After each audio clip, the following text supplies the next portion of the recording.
Rock സംഗീതം ആസ്വദിക്കാനും ടെന്റിൽ അന്തിയുറങ്ങാനും തയ്യാറാണോ? എങ്കിൽ കോവളത്തെ ക്രാഫ്റ്റ് വില്ലേജിലേക്ക് സ്വാഗതം. 3 ദിവസം നീണ്ടുനിൽക്കുന്ന അന്താരാഷ്ട്ര സംഗീതോത്സവമായ ഇന്റർനാഷണൽ ഇൻഡിപെൻഡന്റ് മ്യൂസിക് ഫെസ്റ്റിവലിനോടനുബന്ധിച്ചാണ് ടെന്റുകൾ ഒരുക്കിയിട്ടുള്ള സംഗീതമേള. ഈ മാസം 22-നാണ് സംഗീതമേളയുടെ ആരംഭം.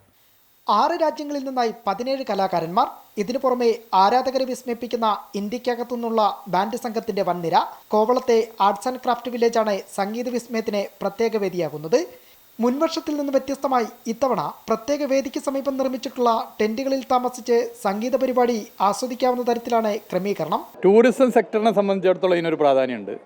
ആളുകൾക്ക് ക്യാമ്പ് ചെയ്യാനുള്ള നല്ല ഹട്ടുണ്ട്. ക്യാമ്പ് ഹട്ടുകളെ പ്രോത്സാഹിപ്പിക്കുക എന്നുള്ളത് ഞങ്ങൾ നേരത്തെ ആലോചിച്ചാണ്. ക്യാമ്പ് ഹട്ടുകൾ നല്ല നിലയിൽ നമുക്ക് കൊണ്ടുവരാൻ പറ്റിയാൽ സഞ്ചാരികളെ നമുക്ക് താമസിപ്പിക്കാനൊക്കെയുള്ള സൗകര്യം കൂടും. പരിപാടി നടക്കുന്ന ദിനങ്ങളിലെ പകൽ സമയങ്ങളിൽ ക്രാഫ്റ്റ് വില്ലേജിനകത്തായി ആഭരണ നിർമ്മാണം, ശില്പകല തുടങ്ങിയവരും പങ്കുചേരാം. ഈ മാസം 21 മുതൽ 25 വരെയാണ് ക്രാഫ്റ്റ് വില്ലേജിൽ ക്യാമ്പ് സൗകര്യം ഉണ്ടാകുക. 17 ബാൻഡുകളാണ് ഈ വർഷത്തെ മ്യൂസിക് ഫെസ്റ്റിവലിൽ പങ്കെടുക്കുന്നത്. 3 ദിവസമാണ് international independent music festival.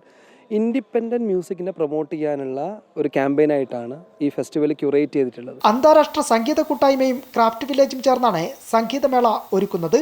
Amrita news, Thiruvananthapuram.